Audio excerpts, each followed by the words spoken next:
Good morning, Pastor Ron Jetter, Immanuel Lutheran Church, and it's Saturday the 9th of January, 2021. Yesterday I mistakenly said I'll see you tomorrow morning at worship. That's not true. Worship is Sunday. Got my days mixed up. But I also said yesterday, if you need a pastor that doesn't make mistakes, I'm not your guy.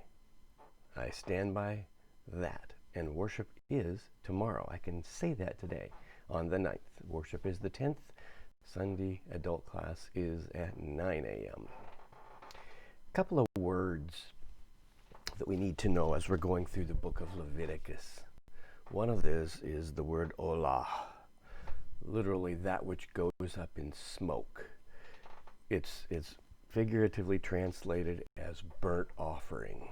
So the olah is anything that is consumed by fire on the altar to produce smoke, and in the understanding of the ancient Israelites, it is this smoke that is pleasing to God. God appears in pillars of cloud and pillars of smoke, and cloud and smoke descend and ascend and lead them, so that this vapor, the act of air that you can't see through, somehow is associated with the presence of God and that which is pleasing to God, which is why we saw in the 10th chapter of the book of Leviticus these two sons of Aaron thinking, God likes olah.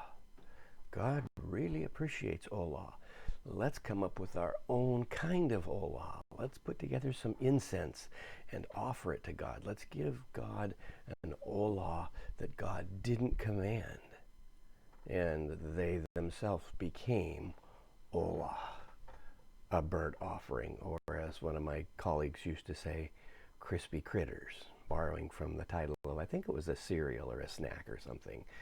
A very shocking thing. All of a sudden they are consumed by the fire of God for the offense of assuming what pleases God.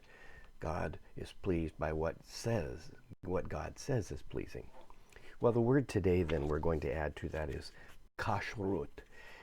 Chapters 11 through 15 deal with this concept of kashrut, and it has to do with what some call the orders of creation that God had in mind in creating the world. A world that was accessible to humans for living, for loving, for eating. There's a certain lifestyle. And then there are things that are outside of that lifestyle. Practices, foods, beliefs. So there is the inner or the acceptable and the outer or the unacceptable. Living kashrut, living in relationship with the law of God, with the mitzvah of God, this whole set of law as described in the first 5 books, or the Torah, the books of law. And we've looked at the words Torah and the word mitzvah before, so now we add to that kashrut, the way of living. And in chapter 11 of Leviticus, it speaks of kashrut in the diet, and we would call this then the kosher diet. We're all familiar with the term kosher. We use it both literally and figuratively. Figuratively describe something that doesn't make sense or doesn't seem right to us, but literally to describe the commanded diet of practicing Jews today, dating all the way back to this time.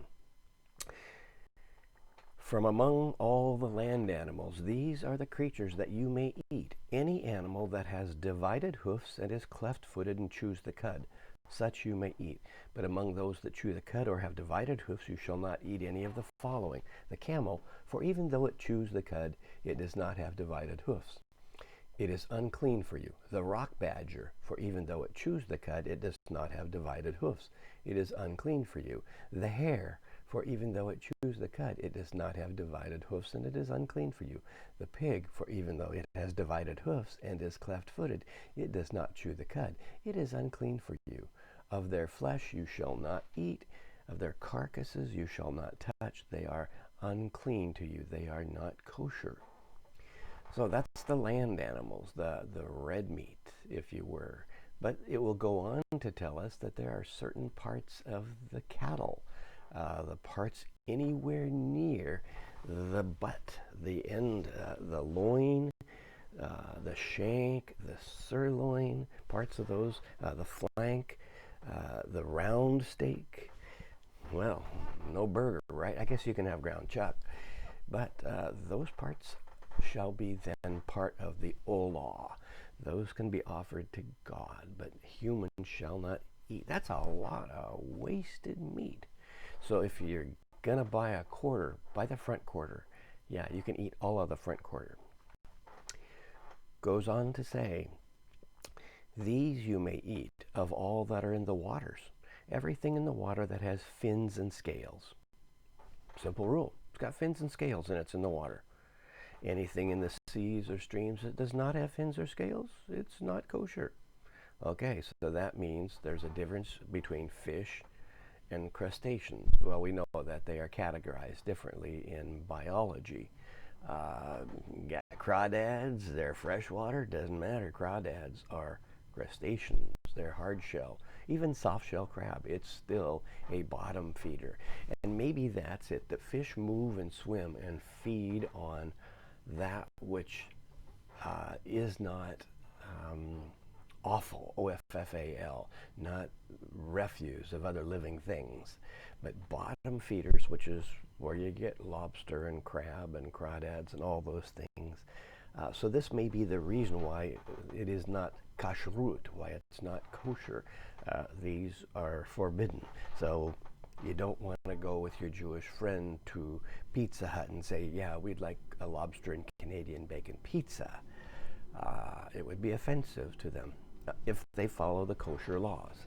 I have Jewish friends who follow those laws strictly, and I have Jewish friends who follow those in spirit, but not necessarily in letter. And each person of faith makes the choice themselves and in how strict they're going to do it. Okay, so we've got land animals, we've got swimming animals. What's left? Oh, yeah, birds. These you shall regard as detestable among the birds. They shall not be eaten. They are an abomination. The eagle, the vulture, the osprey, the buzzard, the kite of any kind, every raven of any kind, the ostrich, the nighthawk, the seagull, the hawk of any kind, the little owl, the cormorant, the great owl, the water hen, the desert owl, the carrion vulture, the stork and heron of any kind, the hoopoe, and the bat. Well, they thought a bat was a bird. It's not, but anyway, these things don't behave right. Bats, they hang down upside down. That's not right. They sleep in caves. That's not right. They don't build nests out in the open. So they don't fit the order of which they were created.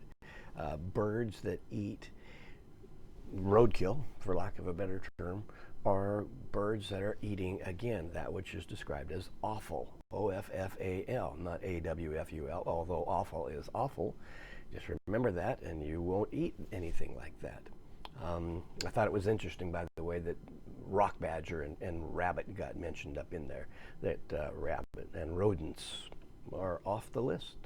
Nope, they're not four-legged walking around, they're hopping around, so, or crawling around, and maybe that's it. They're too close to the earth. Maybe that's it. Anything that feeds off of that which is already dead. Nope, they want birds that eat mostly just insects or flowers, nectar, things like that. Now, all winged insects that walk upon all fours are detestable.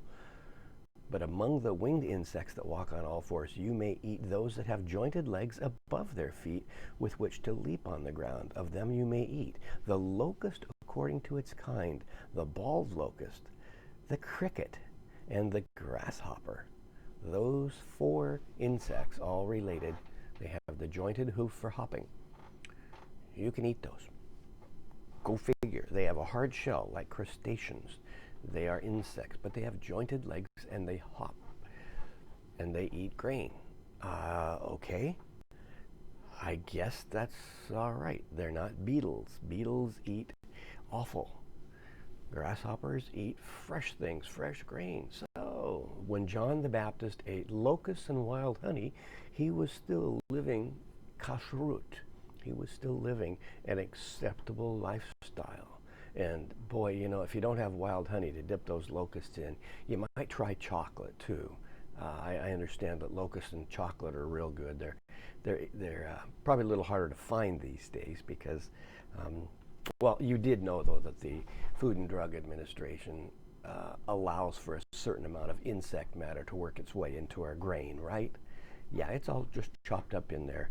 However, if you're going to live kashrut, it is not kosher to knowingly eat insects other than the grasshoppers and stuff that are on your vegetables. Worms, seeds, larvae. You're supposed to inspect the grain and inspect the vegetables and the fruits to make sure that they don't have anything that you can't eat, because that renders the entire thing unclean. So that's a brief look at the four categories of food. Yeah, we have a meat section at Safeway, sure. We have a bird or fowl section, fish, yep. Can't wait for them to put in the insect section. Excuse me, but are these grasshoppers fresh? See you at worship tomorrow.